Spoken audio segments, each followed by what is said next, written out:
Hello everybody, welcome back to Cure for the Common Game. Today we're going to talk about deck number 321, Miss Kestia. Kestia? Anyway, she is a 4-mana 4/4, not bad. But let's be honest, we're probably going to pay the 6 mana to bestow her on a creature so that she can get double duty. And although when she's an enchantment, it doesn't deal commander damage, so yeah. But whenever an enchanted creature or enchantment creature you control attacks, you get to draw a card. Now, because of that, here let's go through my one card draw spell, which is not really card draw telling time.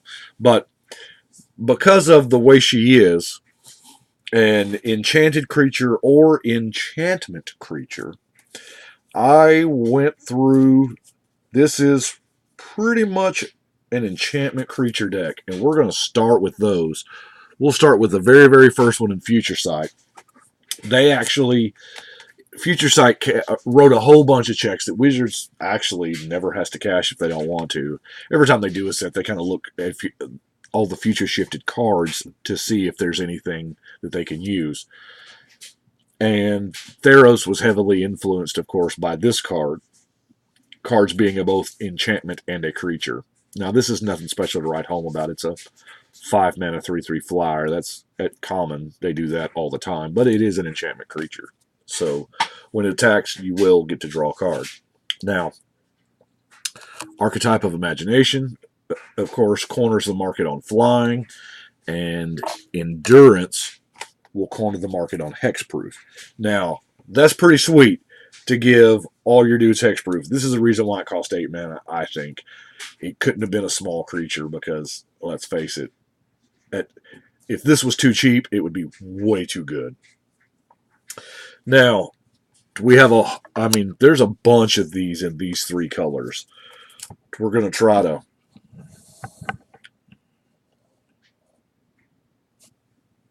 go through as much. Oh, dang glare. Oh my god. It's gone. Let's try full, see if the full glares up on us. Oh, yeah. The Leaf Crown Dryad.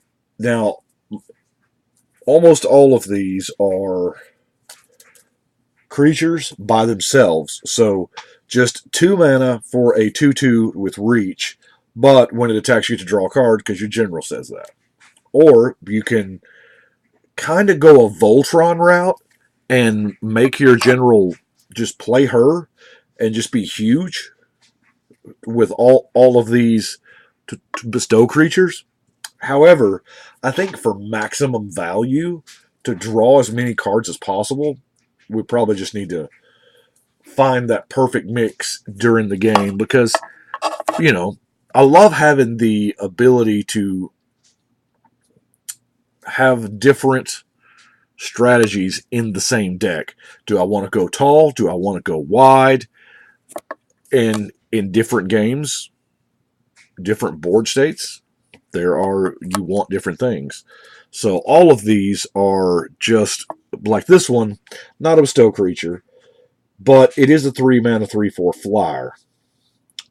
And at the beginning of your upkeep, of course, you return enchantment. This is not a drawback in this deck. This is a benefit.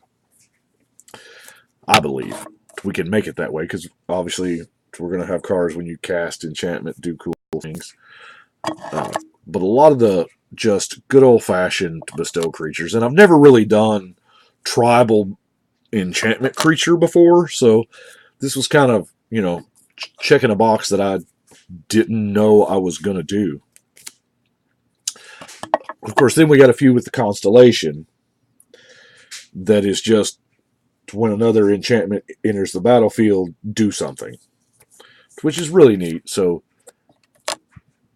bestow, Constellation, even got this guy simply because he's in here because he's the only extra god I had of the colors. So that's why Mr. Krufix joined the party.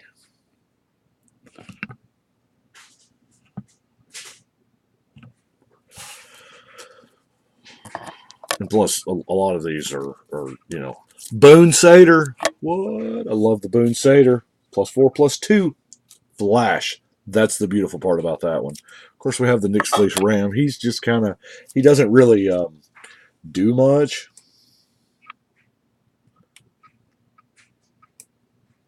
He does, you know, net you that one crazy life during your upkeep. Celestial Archon. Gosh. I'm using the Theros one here because I can't tell you how many Theros ones of these I have. It seemed like every pack of Theros I opened, this was my rare. No kidding. I'm pretty sure I have like 9 of just the Theros printing of this card. And, you know, it'd be different if it was like a money card, but it's not. Now, the Countless Battles, really neat. And enchanted creature gets +1/+1 for each creature you control, and +1/+1 for each aura. So that's I mean, we're not playing with a whole ton of auras. I think I see 1. Yeah, 1 aura. That's it. Now, I was really proud that C18 gave us this guy, or this thing, spirit, as it were, because it's another enchantress. But you don't have to cast it. It's just got to enter the battlefield. So that guy that puts stuff back in your hand, of course, he's pretty good there. And it also give us a new card, the Colossus here. Double? Sure, I'm down for double. And, of course, our last enchantment creatures, the Humbler of Mortals. Now we get into some creatures that are not enchantments, but they kind of have a lot to do with enchantments. Of course, we have the Herald of the Pantheon out of C18. It's going to make everything pretty much cheaper, and yeah, you're going to gain a ton of life because there's not many cards in the deck that aren't enchantments. Now, I've got a Mesa Enchantress. I do not have the Verduran in here, just her. But as a pretty good proxy, I say proxy, is a pretty good substitute. I'm running Tuvasa because I had an extra Tuvasa. And, I mean, it's really good. For each enchantment you control, that seems pretty strong. Of course, our Silent Sentinel is going to get an enchantment back to play. Yavimaya Enchantress is going to be ridiculously huge for her 3 mana cost. And then there is Celestial Ancient. A 1/1 counter on your team. And in this deck, that is just outstanding. I guess before we go any further, we need to look at our mana fixing. Now, I am running the Obelisk of Bant, because it just seems smart since this is a Bant deck. The Commander Sphere that C18 was kind enough to give us. Now, it's not in every deck. I think the Sphere is only in, what, 1 deck? 2? Something like that. It's not in all of them, which I thought was a little on the odd side. They're all multicolor, so I would have included it in all of them. But, you know, I don't design Commander decks. At least not for Wizards. Of course, we have a Signet and a Dromoka Monument, which pretty much represents the artifact color fixing that I had in those colors. Then, of course, we have our Rampant Growth, Harrow, Cultivate, Explosive Vegetation. I kind of like the Explosive. And I took this opportunity for Safe Right Quest. Because Safe Right Quest, I mean, it is pretty neat. It's 1 mana. If you get it on your opening hand, that's fine. You can get the forest or the plains. Now, let's look at what I'm going to call removal.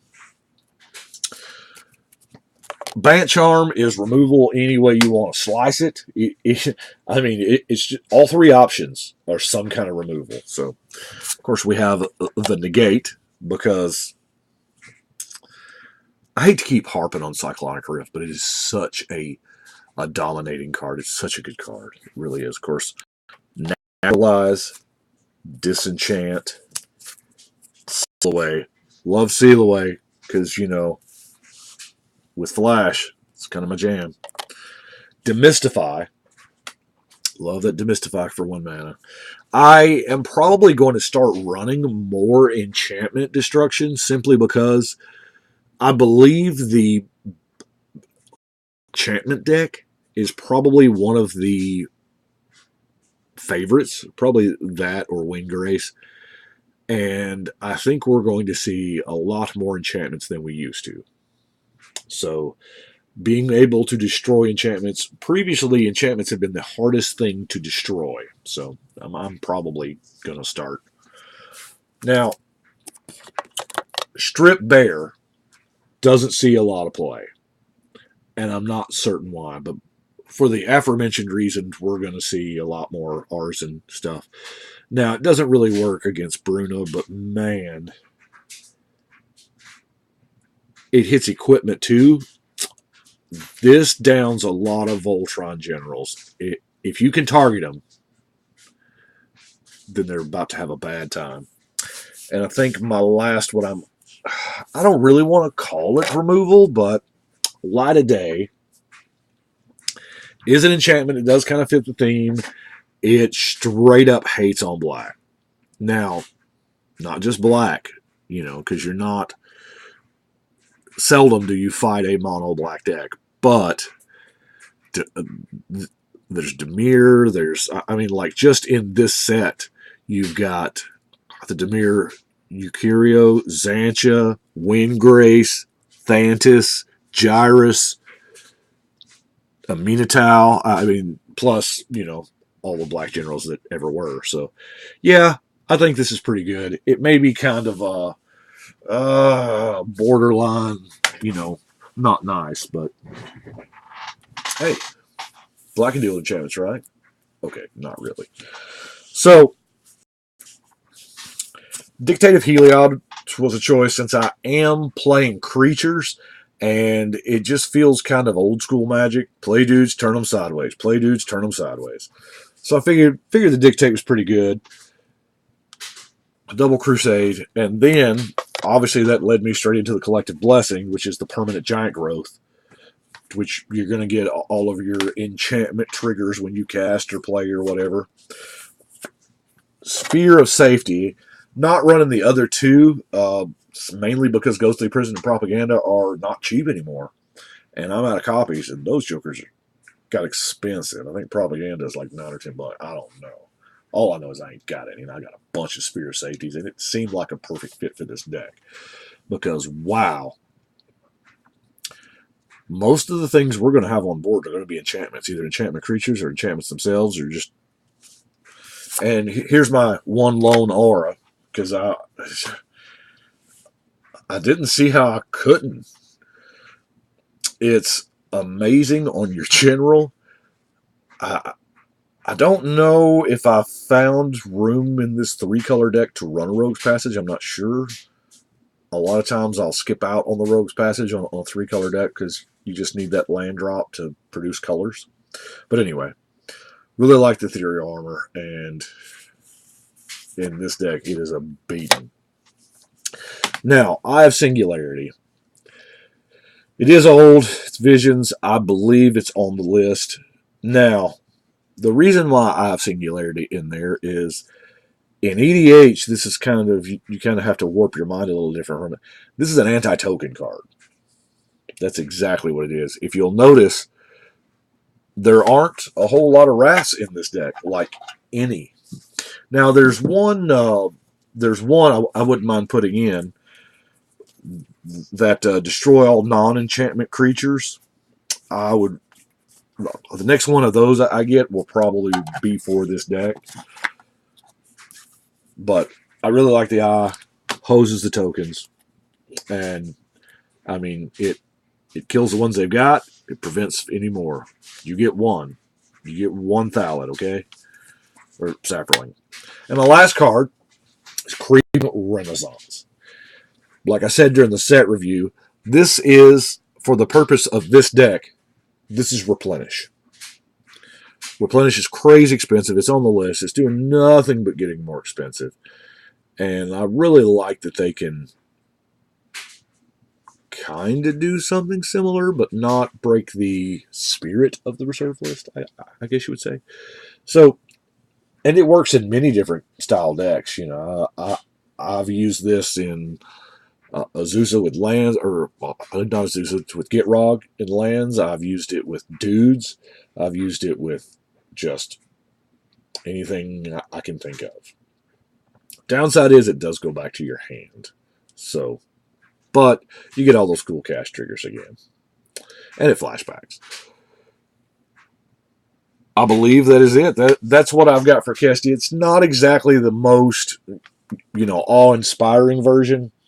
I really wanted to do tribal enchantment creatures. And this was probably the only chance I was going to get to do it.